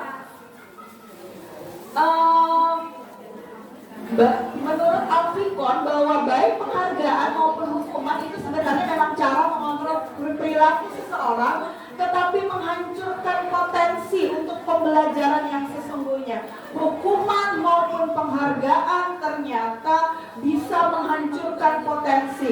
Bingung lagi kan, saya sendiri juga di materi ini banyak mendapatkan pencerahan. Nah, ada kurang lebih 8 terkait penghargaan. Ternyata penghargaan itu pengaruhnya jangka panjang atau jangka pendek. Kemudian penghargaan bisa merusak hubungan. Penghargaan bahkan mematikan kreativitas. Kenapa begitu? Mari kita coba lihat ya. Penghargaan efektif kalau seseorang itu melakukan sesuatu yang kita inginkan dalam jangka waktu pendek. Jadi kalau kita hanya menginginkan anak itu melakukan itu dalam jangka waktu pendek, nggak apa-apa dikasih penghargaan. Jadi bukan kita harapkan itu bisa sebuah sikap yang berkepanjangan yang kita harapkan. Silahkan berikan penghargaan. Tapi kalau kita berharap itu jangka panjang, jangan diiming-imingi penghargaan. Karena kalau itu tidak dia dapatkan, dia akan kehilangan motivasi untuk melakukannya. Kemudian penghargaan tidak efektif. Penghargaan itu suatu penghargaan adalah suatu benda atau peristiwa yang diinginkan dibuang dengan persyaratan. Hanya jika Anda melakukan hal ini, maka Anda akan mendapatkan penghargaan yang diinginkan. Jika saya mengharapkan suatu penghargaan dan tidak mendapatkannya, maka saya akan kecewa dan berkecil hati, serta kemungkinan lain kali saya tidak akan berusaha sekeras sebelumnya. Jadi intinya kalau penghargaan tidak ada, dia tidak mau lagi berusaha seperti itu. Penghargaan bisa merusak hubungan. Kita memberikan penghargaan atau dipuji di depan orang banyak, orang lain akan merasa iri yang tidak mendapatkan pujian itu. Dan sebagian dari mereka akan tidak menyukai orang yang diberikan penghargaan tersebut. Ini kenapa terkadang kita temui ada murid yang berprestasi kemudian dijauhi temannya. Karena apa? Ternyata ada rasa iri di teman-temannya karena kita sebagai guru sering memujinya saja, tanpa kita memperhatikan perasaan yang lain. Ternyata penghargaan merusak hubungan kalau kita tidak melakukannya dengan tepat. Penghargaan mengurangi ketepatan. Ada sebuah riset yang dilakukan. Sekelompok anak laki-laki berusia sekitar 9 tahun diminta untuk melihat gambar-gambar wajah yang ditampilkan benar. Dan mereka harus memberitahukan wajah tersebut sama atau berbeda. Gambar-gambar tersebut hampir sama, gambar wajah yang ditunjukkan itu hampir sama. Beberapa dari mereka diberi penghargaan dalam bentuk uang pada saat mereka memberikan jawaban yang benar, sementara yang lain tidak diberikan apa-apa. Nah, hasilnya anak laki-laki yang dibayar ternyata membuat lebih banyak kesalahan. Riset kedua, anak-anak diminta, nah ini yang riset kedua. Yang pertama, ternyata anak-anak yang diberikan bayar lebih banyak membuat kesalahan. Kemudian ada riset lagi yang kedua yang hasilnya anak-anak yang mendapat permen jawabannya banyak yang tidak tepat dibandingkan anak-anak yang diberitahu jawabannya benar. Jadi penghargaan itu ternyata bisa mengurangi ketepatan, maka diperlukan kejelian kita untuk melihat apakah yang kita lakukan kepada murid kita itu tepat atau belum. Maka kita mengganti caranya jika dirasa itu belum tepat. Penghargaan kemudian menurun kualitas, saya mengefisienkan waktu, jadi saya coba percepat saja. Penghargaan itu ternyata menghukum. Nah, itu kenapa dalam K13 ada ranking tidak?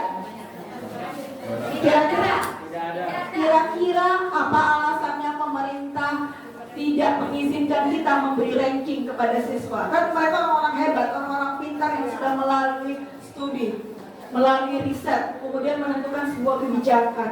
Kalau kita aja ngerasa, baru kalau nggak ada ranking kan anak-anak jadi tidak termotivasi ya, gitu. Ternyata penghargaan itu menghukum. Mereka yang tidak mendapatkan penghargaan, misalnya dalam sistem ranking, mereka yang mendapatkan ranking kedua akan merasa paling dihukum. Jadi anak yang tidak mendapatkan ranking pertama, dia akan merasa terhukum karena mereka juga punya motivasi yang sama sebenarnya. Yang ranking 2 akan merasa, ya kok saya nggak bisa dapat ranking 1 ya, gitu. Itu salah satu alasan kenapa K13 tidak ada ranking, tidak ada perankingan.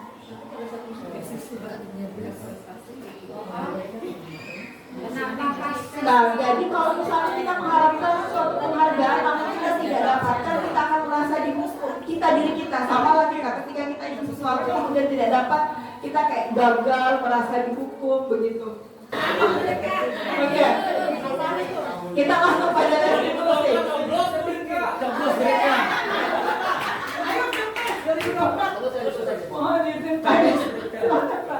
Oke, kita masuk pada restitusi. Kita cepat aja.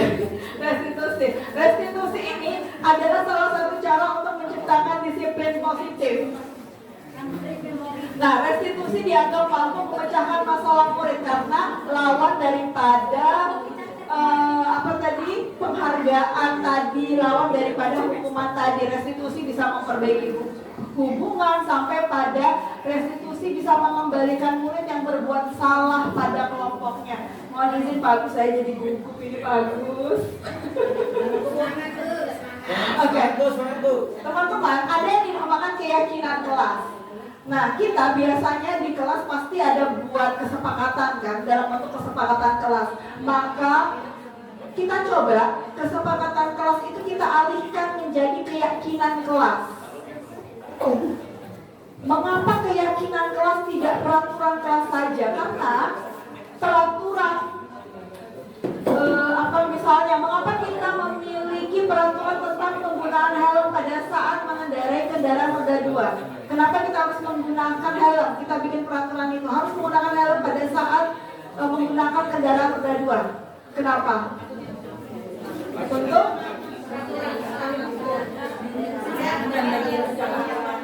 Untuk keselamatan.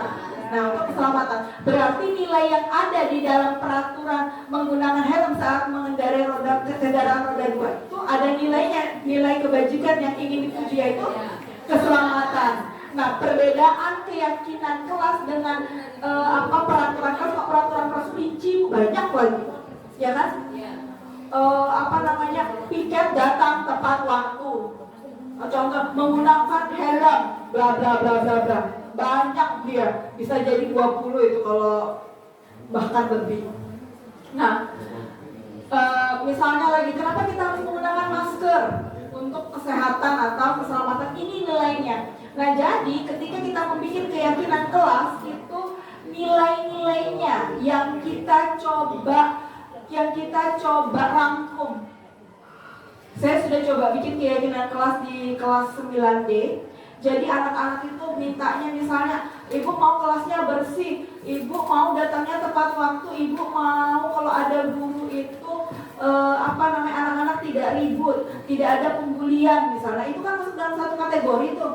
Ketika ada guru, murid tertib, tidak ribut, kemudian tidak ada yang berkata kasar, itu masuk dalam satu nilai, yaitu nilai saling menghargai. Maka kita bikin aja keyakinan saling menghargai di antara sesama misal. Nah, baru kita berikan pemahaman di dalam saling menghargai ini, di dalamnya adalah salah contoh-contohnya yang juga menghargai guru ketika berada dalam kelas, menghargai Tuhan. Jadi tidak panjang, kan anak-anak tidak akan ingat. Jadi keyakinan kelas itu sekitar 3-7 butir saja kurang lebih yang sudah kita rangkum, dan dia bersifat universal kan. Oke. Nah, ini contoh keyakinan kelas. Kalau keyakinan kelas 7 ada yang membuat begini, langsung aja hormat. Kami meyakini bahwa sangat penting untuk menghormati semua orang dan barang milik orang lain. Ini sudah banyak cakupannya. Hormat kepada guru, kepada teman, menghargai barang teman, tidak mencorok. Jadi ketika dia melakukan kesalahan, kita tanya, nilai keyakinan kelas yang mana yang kamu langgar? Oh, rasa hormat. Dia akan ingat, supaya dia ingat. Nah, keyakinan kelas itu yang kita maksudkan nilai-nilai kebajikan tadi yang dari 6 institusi tadi. Ada saling menghargai, apa itu kita maksudkan. Jadi kita minta mereka bikin apa yang kalian inginkan dari kelas ini, sudah kita rangkum. Caranya bagaimana nanti ibu buka itu saya. Oke. Nah, Bapak Ibu, tadi kan perilaku manusia itu karena ada tujuan. Tujuannya itu karena ada kebutuhan. Nah, kebutuhan dasar manusia itu yang perlu kita tahu. Menurut menurut William Glasser ada 5 kebutuhan dasar manusia. Tapi coba kita lihat dulu. Ada Ibu Ambar, wali kelas 2A di SD Pelita Hati, bingung menghadapi pula salah satu murid di kelasnya yang namanya Doni. Beberapa anak di kelas 2A telah datang padanya dan mengeluhkan Doni yang sering meminta bekal makan siang mereka dengan paksa. Jika Anda menghadapi situasi seperti Ibu Ambar, apa yang akan Anda lakukan? Kira-kira apa alasan Doni melakukan hal itu? Dia suka ambil bekal temannya. Kira-kira apa alasannya?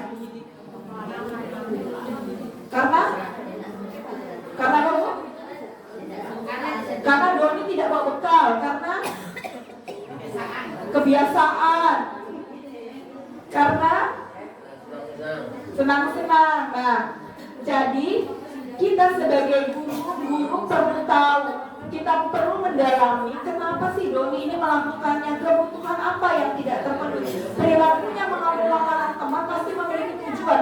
Tujuannya itu karena ada kebutuhan apa yang tidak terpenuhi.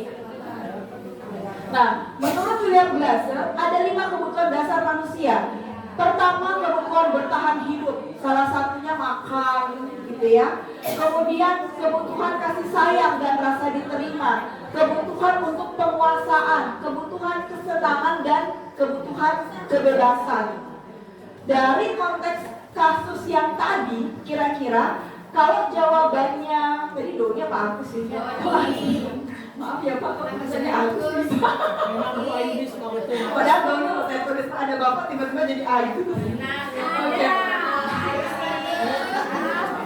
Kalau jawaban Agus, Doni tadi karena ia lapar dan orang tuanya tidak membawakannya bekal makan, berarti kebutuhan apa yang tidak terpenuhi? Bertahan hidup. Kalau jawaban Doni tadi karena ia senang kalau temannya memperhatikan dia, karena begitu kan diperhatikan temannya dia, maka kebutuhan kasih sayang. Kalau jawaban Doni karena temannya itu jadi takut dan nurut keinginannya, maka kebutuhan penguasaan. Kalau jawabannya karena dia bosan dengan bekal yang dibawa ibunya dan yang selalu bikinkan bekal yang sama, maka kebebasan. Kemudian kalau dia cuma iseng aja, senang aja, lihat aja teman saya kesal, kesenangan, maka kita perlu gali Kenapa anak itu melakukan itu? Kebutuhan apa yang dia tidak terpenuhi? Iya. Ice breaking. Asik ice breaking. Kayak Bapak Ibu berdiri semua, tadi kayak ice breaking. Berdiri semua. Oke, siap ya.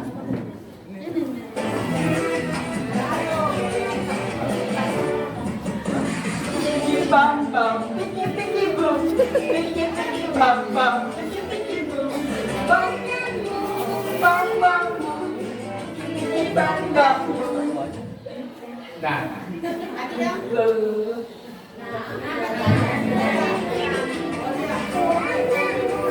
Bam bam.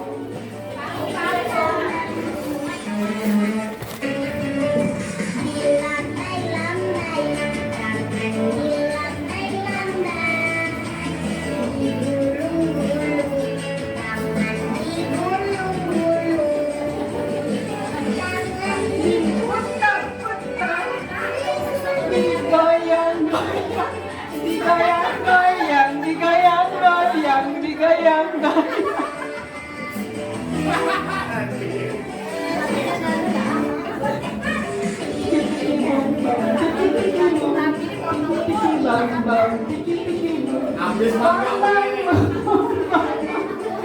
Nanti panjang. Bang, beginilah.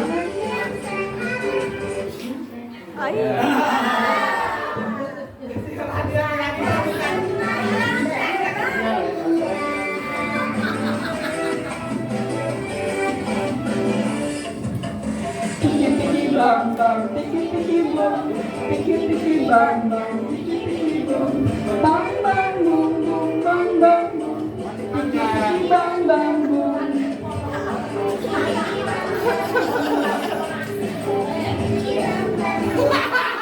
Oke, kalau tiki begini, kalau bang begini, kalau bung begini, tiki bang bung.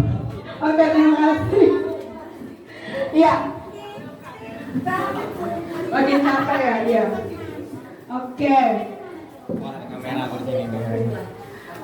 Bapak Ibu, bentar ini malah kuncinya lagi. Restitusi itu ada 5 posisi kontrol guru. Kita lihat kita biasa ada di posisi yang mana?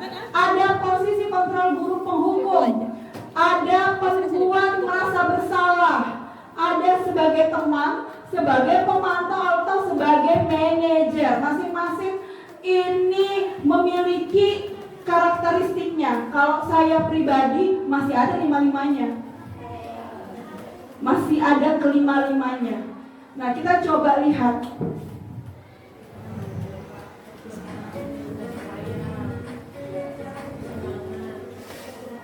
Salam bahagia Ibu dan Bapak Ibu hebat.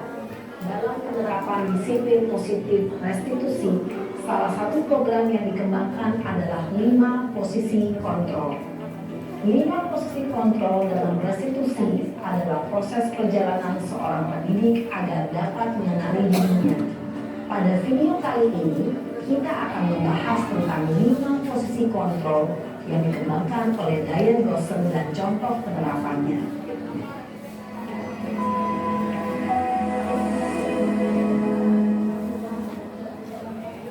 Lima posisi kontrol itu adalah 1. Posisi penghukum, 2. Posisi pembuat merasa bersalah, 3. Posisi teman, 4. Posisi pemantau atau monitor, dan 5. Posisi manajer. Untuk lebih memahami kelima posisi tersebut, mari kita saksikan kasus Naren yang terlambat hadir 20 menit di sekolah dan melihat bagaimana kelima posisi kontrol dalam menghadapi masalah tersebut. Ini yang posisi penghukum, Karen terlambat 20 menit ke sekolah.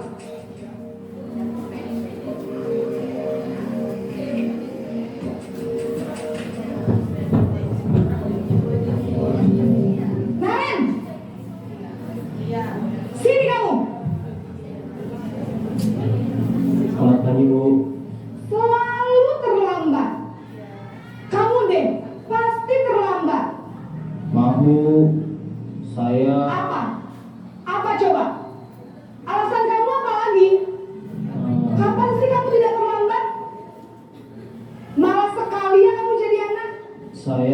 Dasar pemalas. Gak kapok-kapok sih kamu. Sudah berapa kali terlambat?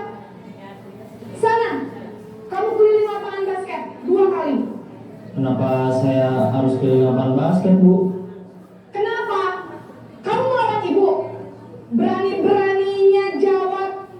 Sudah terlambat, masih berani jawab pula. Sekarang, keliling lapangan basket 5 kali sekalian. Biar kapok. Cepat. Pergi sana ke lapangan basket. Posisi pemukul biasanya berbicara dengan nada tinggi, menghardik, menunjuk-nunjuk, menyakiti, dan menyindir. Hukuman bisa berupa fisik maupun psikis. Ibu dan bapak guru hebat. Dampak yang terjadi pada murid ketika guru berada pada posisi penghukum adalah murid cenderung akan memberontak, bahkan menyimpan dendam. Ini yang membuat merasa bersalah.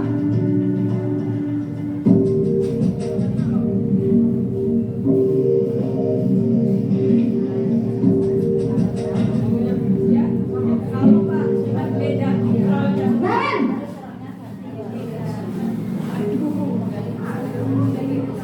Selamat pagi, Bu. Naren. Kamu kenapa terlambat lagi, nak? Ya Tuhan, Naren. Kamu senang ya bikin ibu susah ya? Kalau kamu terlambat lagi, nanti ibu yang ditegur bapak kepala sekolah, nak. Disangka ibu tidak bisa membina kamu. Duh, gimana ini? Maaf, Bu. Duh, Gusti Naren. Kamu suka ya kalau ibu tegur bapak kepala sekolah? Terus, sekarang ibu harus tulis apa ini di buku absen? Ini kamu sudah sering terlambat loh. Ibu harus apa coba? Maaf, Bu. Maaf sekali. Ya sudah, lain kali jangan bikin ibu susah lagi ya nak ya. Ibu tidak akan kuat lagi kalau kamu begini terus. Bisa jantungan kalau ibu tegur bapak kepala sekolah. Sana cepat ke kelas. Maaf ya, Bu. Maaf sekali. Posisi pembuat rasa bersalah berbicara dengan nada tenang, cenderung lembut. Namun kata-kata yang diutarakan membuat murid merasa menjadi orang yang gagal, memandang buruk dirinya sendiri, merasa tidak berharga, dan tidak sanggup membahagiakan orang lain. Ketika guru mengambil posisi pembuat rasa bersalah, murid akan menganggap dirinya yang bersalah dan ia akan menyimpan emosi negatif tersebut di dalam dirinya.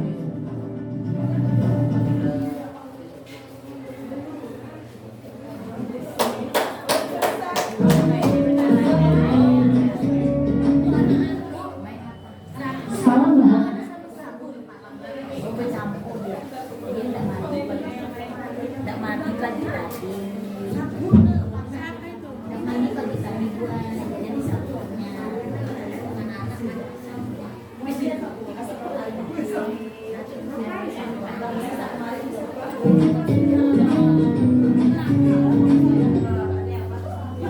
Salam bahagia ibu dan bapak guru hebat.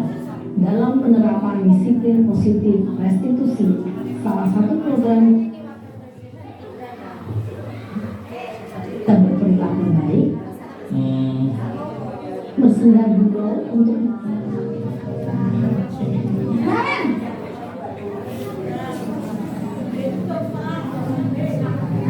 Selamat pagi, Bu. dan yang dikembangkan adalah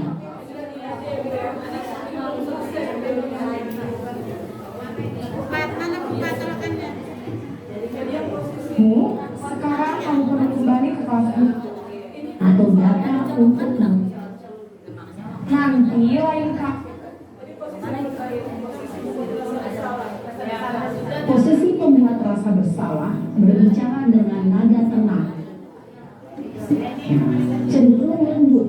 Namun kata-kata yang diutarakan membuat murid merasa menjadi orang yang gagal, memandang buruk dirinya sendiri, merasa tidak berharga, dan tidak sanggup membahagiakan orang lain.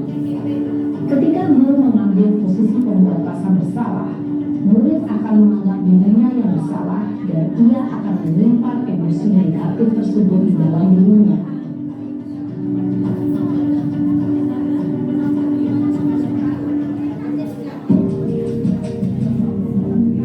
Kamu ini ada-ada saja. Dalam posisi teman, guru berbicara, Yang paling kencang. Kok terlambat sih? Jam berapa?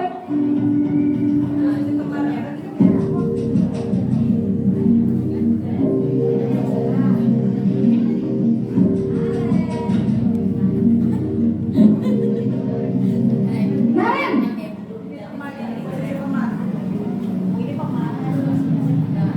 Selamat pagi Bu. Wah, sudah jam berapa ini nak? Terlambat lagi ya sayang. Iya Bu, habis ibu saya lupa membangunkan saya Bu. Kamu malah menyalahkan ibu kamu. Kamu bukannya anak yang larinya paling kencang. Kok terlambat sih? Iya Bu, saya memang terlambat bangun tadi. Jadi biarpun saya lari kencang, tetap gak kekejar Bu. Ya sudah sana. Nanti lain kali larinya lebih kencang lagi ya. Biar gak terlambat lagi. Bikin seneng ibu. Demi ibu. Bisa kan? Bisa lah Bu. Ya sudah sana masuk kelas. Ibu beresin urusan absen kamu. Kamu ini ada-ada saja. dalam posisi teman, guru berbicara dengan nada suara ramah, akrab, cenderung bersenda gurau untuk menjaga suasana tetap santai.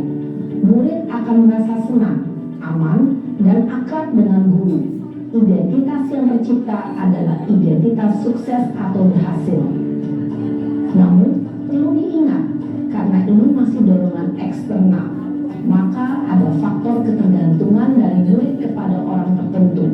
Di sini, guru absennya, sehingga di lain waktu, murid bisa berperilaku baik, namun hanya kepada orang-orang tertentu saja.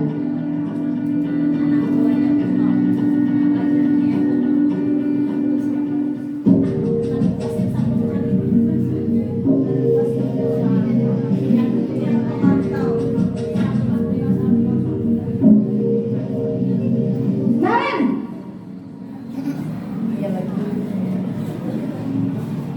Selamat pagi Bu. Naren, apa peraturan sekolah kita tentang jam berapa kita harus masuk sekolah, nak? Kita harus di sekolah jam 7 Bu.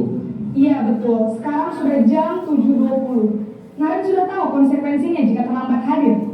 Paham Bu, saya harus tinggal kelas pas jam istirahat selama 20 menit. Iya benar, konsekuensinya demikian.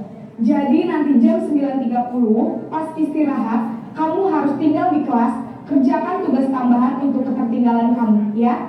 Baik Bu. Posisi pemantau mengandalkan penghitungan atau data untuk mengontrol murid. Guru mengarahkan murid berdasarkan peraturan dan konsekuensi. Seorang pemantau menunjukkan bahasa tubuh dan ekspresi wajah yang datar dan cenderung formal. Nah, ini yang manajer yang diharapkan ada pada diri kita selalu berdiri.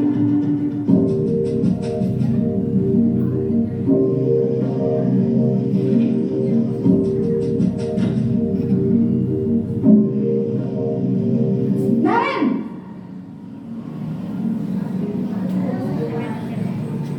Selamat pagi Bu. Selamat pagi Naren. Maaf Bu, saya terlambat. Iya, sekolah masuknya jam 7, sekarang sudah jam 7.20. Jadi sekarang bagaimana ini Naren? Maaf Bu, saya lupa setel alarm saya semalam. Baiklah, menurut kamu, keyakinan sekolah yang mana yang perlu kamu tingkatkan? Menghargai diri sendiri dan orang lain mungkin ya Bu. Setuju. Jadi, apakah Naren meyakini prinsip saling menghormati tersebut? Iya Bu, saya meyakininya. Apakah Naren bersedia memperbaiki masalah keterlambatan ini? Bersedia Bu. bagaimana kamu akan perbaiki masalah keterlambatan ini? Saya akan coba untuk tidak lupa menyetel alarm saya, Bu. Baik, kalau Naren lupa menyetel alarm di rumah, ada orang yang kira-kira bisa bantu mengingatkan tidak? Ada, Bu. Kakak saya, Kak Emma. Ada lagi selain Kak Emma? Selain Kak Emma, ada ibu saya. Baik, jadi yang mengingatkan Naren adalah Kak Emma dan ibu kamu ya? Kira-kira akan mulai setel alarm kapan nih Naren? Setelah pulang sekolah, akan segera saya lakukan. Baik, jadi Naren akan setel alarm untuk bangun besok pagi dan akan diingatkan oleh kakak dan ibunda Naren ya. Ada lagi yang mungkin perlu dilakukan Naren agar tidak terlambat bangun lagi? Tidak ada, Bu. Baik Naren, terima kasih untuk kerjasama kamu. Sekarang kamu perlu kembali ke kelas untuk belajar. Baik, Bu. Terima kasih. Posisi manajer adalah posisi kontrol yang disarankan untuk membimbing murid memiliki sikap disiplin yang positif, yaitu murid yang mandiri, bertanggung jawab, dan dapat memecahkan masalah. Tujuan dari posisi ini adalah agar murid dapat berefleksi atas tindakannya. Guru akan dengan tulus memberikan pertanyaan-pertanyaan bermakna, sehingga membuat murid dapat belajar dari kesalahan. Oke Bapak Ibu, dari kelima posisi tadi maka kita diharapkan ada pada posisi manajer. Apa perbedaannya posisi manajer dengan yang lain? Pada posisi manajer kita tetap bertanya kepada murid tentang apa kesalahannya, murid menyadari, tetapi kita meminta murid sendiri yang mencari solusi atas kesalahannya tersebut. Begitu ya. Jadi murid bisa menyadari ada keyakinan atau nilai yang mana yang sudah dia langgar, kemudian bagaimana dia memperbaikinya. Jadi dia yang membuat, dia yang berjanji dengan dirinya sendiri. Kita melihat perkembangannya. Ops. Kelihatan deh. Nah, ini kemudian nah ini segitiga restitusi materi terakhir. Segitiga restitusi itu adalah sebuah konsep yang berkaitan dengan disiplin positif dan pemulihan diri. Ini sebenarnya pamungkas dari materi budaya positif. Ini pamungkasnya. Oke, untuk segitiga restitusi nanti saya kirim link YouTube yang sudah saya lakukan percobaan seperti apa segitiga restitusi, langkah-langkahnya menstabilkan identitas, validasi tindakan yang salah sampai pada menanyakan keyakinan. Untuk lebih jelas lagi agar Bapak Ibu paham bagaimana penerapannya. Kemudian kira-kira dari 5 posisi kontrol yang tadi, posisi mana yang sering kita praktikkan? Penghukum teman, pemberi pembuat rasa bersalah, atau sudah ada yang melakukan manajer, sudah sering melakukan yang manajer. Yang mana yang lebih sering? Yang benar manajer. Tapi kadang kita berganti-ganti ya, tergantung daripada tingkat kesalahan anak juga dan kadang juga tergantung mood juga. Iya. Oke, yang dikatakan guru dalam tahap menstabilkan identitas ini, Ibu, biasanya ketika kita tanya kesalahan apa yang sudah kamu buat, nah pernyataan yang kita berikan pada tahap menstabilkan identitas itu contohnya salah satunya setiap orang pernah melakukan kesalahan. Ibu pun juga pernah melakukan kesalahan, tapi yang terpenting bagaimana kita belajar dari kesalahan itu. Salah satu pernyataan dari menstabilkan identitas, membuat murid merasa aman nyaman dulu. Lalu validasi tindakan yang salah, baru kita tanya apa yang membuat kamu melakukan itu, apa alasannya. Itu kira kunci daripada validasi tindakan yang salah. Dan menanyakan keyakinan, yaitu tadi keyakinan apa yang perlu ditingkatkan, keyakinan apa yang sudah kamu abaikan. Makanya kita khususnya wali kelas, kita coba yuk membuat keyakinan kelas di kelas-kelas kita ubah kesepakatan kelas atau peraturan kelas menjadi keyakinan kelas. Kemudian kalau ada siswa yang melakukan kesalahan atau pelanggaran, kita coba lakukan segitiga restitusi, kemudian kita nanti saling sharing dampaknya seperti apa. Ya Bapak Ibu ya. Kita nanti saling sharing dampaknya seperti apa. Oke, terima kasih buat diseminasi pada hari ini. Semoga bisa memberikan makna bagi kita semua dan pencerahan. Meskipun belum efektif, tetapi paling tidak kita sudah punya gambaran terkait tentang seperti apa untuk membangun budaya positif di sekolah. Apa saja tadi yang sudah kita pelajari Bapak Ibu? Terkait apa? Terkait ya tadi disiplin, kemudian tadi di dalam disiplin ada hukuman, konsekuensi, restitusi, begitu ya. Kemudian jangan diulang lagi. Itu ya.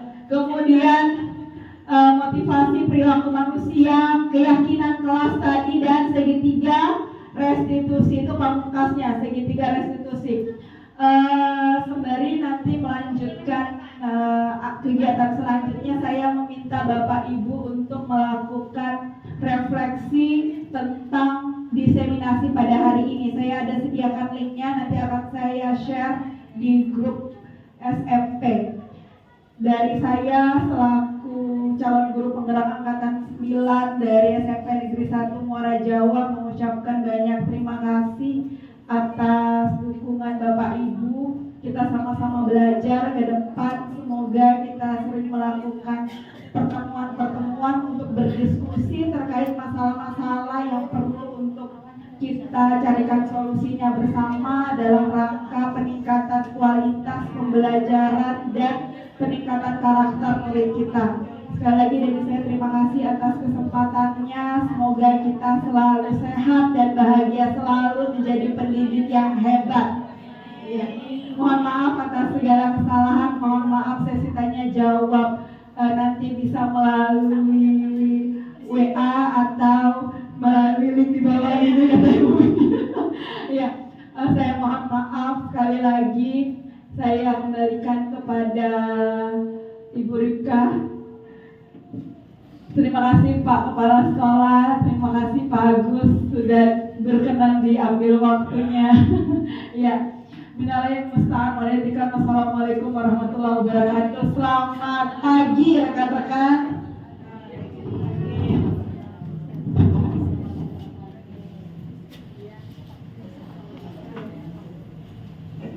Ya, demikian tadi seminasi yang sudah dikatakan oleh Bu Farida SSI dalam rangka tugas-tugas pembelajaran calon guru gerak, dan kita akan melanjutkan dengan kegiatan berikut. Kita menutup acara ini terlebih dahulu karena tadi saya membuka secara resmi kegiatan ini kita tutup.